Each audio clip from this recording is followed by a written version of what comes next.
Hey, what's crack-lackin' challengers? Welcome back to a brand new video, and as you guys know, I have been keeping aquariums for a long time. And over that long time, I've actually discovered some really awesome and epic accessories that you can keep in your aquarium that can help it be better, smarter, and can honestly just take care of a lot of the problems you have. So stay to the end of the video to find out all of them, and I'll also have a blog post down below if you want to read more about them in depth, and also links where you can check them out. Let's get into it. Oh, one other thing, I just want to thank you guys so much. I know I posted the last video and I talked about the fact that I wanted to turn my 60-gallon aquarium into a terrarium, and I got so much support from it. I honestly was scared to post that video because I didn't know if people would like hate the idea and if you dislike it, but I actually got a lot of positive comments and a lot of messages and also a lot of information and other ideas that I can do. So huge shout out to anyone that checked out that video, and yeah, I hope you like this one too. Starting off this list is probably the best thing I've ever done in my fish room, and that is having smart aquarium lights. So unfortunately in the US, smart aquarium lights like being able to control it with your phone are not that common, and when they are very, very expensive. So I found a solution to that. Using a cheaper aquarium light like the Beamswork lights, which I have in my aquariums, you can actually buy a really tiny smart Wi-Fi plug controller that you can control with your phone, with Google Home, with Amazon Alexa, and you can literally control your fish room or your aquarium with a smart control, which is really nice. And some of them can actually track the electricity usage, so you'll be able to keep track of your aquariums and see how much power they are using. So that's very helpful, and if you live with people and they charge you more, like, it's a great way to keep track. So for example, let me show you on my phone what I can do. So if I want to turn off my 10-gallon, I can just do, they turn off, and I can also turn off my 20-gallon. I can turn off my 60-gallon, my 90-gallon, and everything just turns off.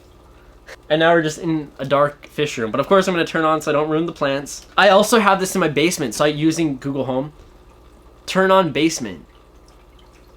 Hey, so it did it. Basically, it's just really nice that I can just do this all from my phone. And what's really nice is the fact that instead of having to deal with old school timers and other things to like set different times, you can just use your phone to set up the timers, and it is so nice and so fast. Really recommend those. My next accessory is using sponge cleaners. So this is the one that I actually have on my store. Full disclosure, I do sell these, so of course I'm gonna plug it, but these sponges are so good. They're like a magic erasers, and they clean algae. Like on this side, it's kind of disgusting. This is actually the algae that I took off, and it's really nice because you can continue to reuse these, and it literally scrubs algae off so fast. So that is a really cool thing that you can have in your fish room. And even if you have like a small aquarium, it's really easy to get in there and clean. Like my 60-gallon has been dealing with some algae, so it's been really nice to just use the sponge. Now, one thing more specific to betta fish is using betta leaves or betta hammocks. Basically what those are little plastic plants that you can stick onto the side of your aquarium glass and bend it in a little curve shape. And what's really cool about betta fish, they actually like to sleep on objects. So having that little betta leaf,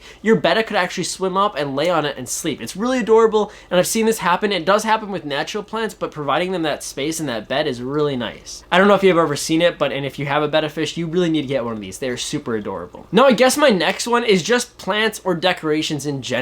So when I first got into the aquarium hobby, I first decided to get a couple different types of decorations. I actually had like a Viking helmet that I put in my aquarium, and it looks so good. As time went on, I decided to just get natural aquascaping things, but it's always fun to have like one of those decorations that you find at the pet store just for an extra addition to the aquarium. And then another thing with that is using plants, and plants like live ones and fake ones both work, and they're very nice. And that leads me to the sponsor of this video. Thank you to H2O Plants for sponsoring this video. Check them out down below. When you use that link, you actually get a certain percentage off. They were my first sponsor actually on this channel, so they actually sent me tons of live plants, and basically every single one I have in my fish room is from them, and as you can see, they're just really nice. So check them out down below. First link in description. And if you can't keep fake plants because you don't have a strong enough light or you don't trust yourself with caring for them, I really recommend using fake plants. They're a little bit more expensive short term, but over time they'll be worth it. And I really recommend to get some that are higher quality. You don't want to get some cheap ones that could possibly tear your fish's fins or release nasty things in your aquarium. You want to make sure that you buy good ones that are trustable and reliable. Trustable, is that a word?